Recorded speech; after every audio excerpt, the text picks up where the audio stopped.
Hébreux. Chapitre 11. Or la foi est une ferme assurance des choses qu'on espère, une démonstration de celles qu'on ne voit pas. Pour l'avoir possédée, les anciens ont obtenu un témoignage favorable. C'est par la foi que nous reconnaissons que le monde a été formé par la parole de Dieu, en sorte que ce qu'on voit n'a pas été fait de choses visibles. C'est par la foi qu'Abel offrit à Dieu un sacrifice plus excellent que celui de Caïn, c'est par elle qu'il fut déclaré juste, Dieu approuvant ses offrandes, et c'est par elle qu'il parle encore, quoique mort.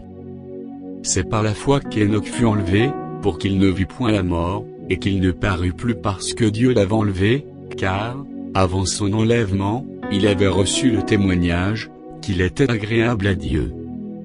Or sans la foi il est impossible de lui être agréable, car il faut que celui qui s'approche de Dieu croie que Dieu existe, et qu'il est le rémunérateur de ceux qui le cherchent.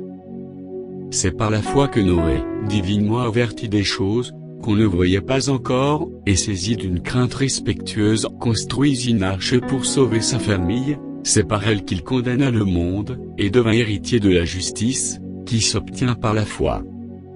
C'est par la foi qu'Abraham, lors de sa vocation, obéit et partit pour un lieu, qu'il devait recevoir en héritage, et qu'il partit sans savoir où il allait.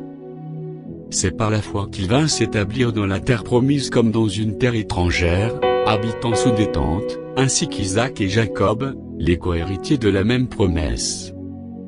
Car il attendait la cité, qui a de solides fondements, celle dont Dieu est l'architecte et le constructeur. C'est par la foi que Sarah elle-même, malgré son âge avancé, fut rendue capable d'avoir une postérité, parce qu'elle crut à la fidélité de celui qui avait fait la promesse.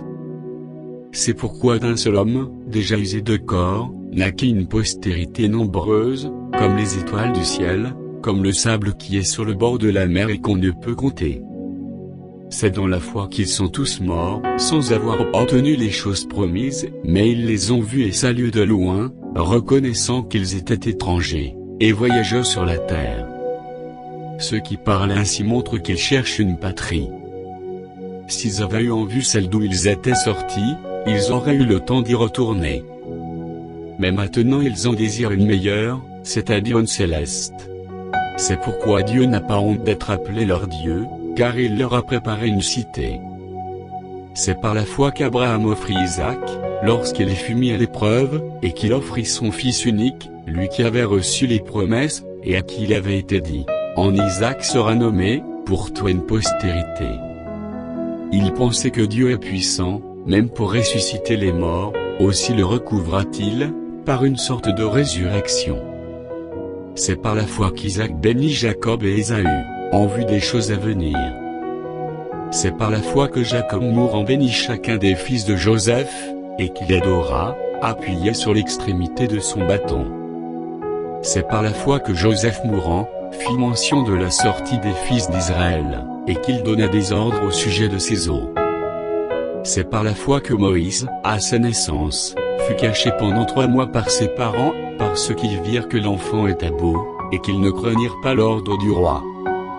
C'est par la foi que Moïse, devenu grand, refusa d'être appelé fils de la fille de Pharaon, aimant mieux être maltraité avec le peuple de Dieu, que d'avoir pour un temps la jouissance du péché, regardant l'opprobre de Christ, comme une richesse plus grande, que les trésors de l'Égypte, car il avait les yeux fixés sur la rémunération. C'est par la foi qu'il quitta l'Égypte, sans être effrayé de la colère du roi, car il se montra ferme, comme voyant celui qui est invisible. C'est par la foi qu'il fit la Pâque, et l'aspersion du sang, afin que l'exterminateur ne touchât pas au premier-né des Israélites. C'est par la foi qu'ils traversèrent la mer Rouge comme un lieu sec, tandis que les Égyptiens, qui en firent la tentative, furent engloutis. C'est par la foi que les murailles de Jéricho tombèrent, après qu'on en eut fait le tour pendant 7 jours.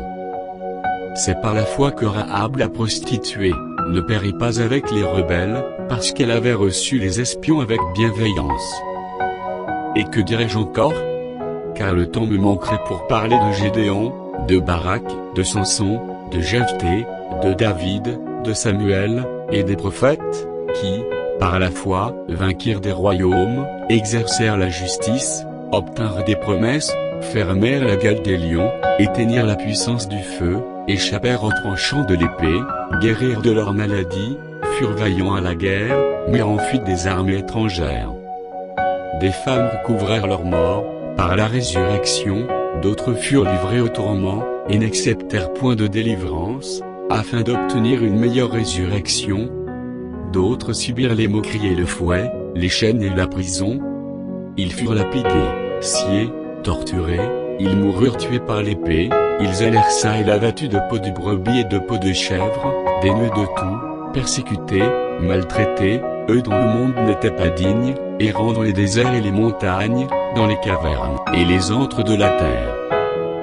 Tout cela, à la fois desquels il a été rendu témoignage, n'ont pas obtenu ce qui leur était promis, Dieu ayant vu quelque chose de meilleur pour nous, afin qu'ils ne parvinssent pas sans nous à la perfection.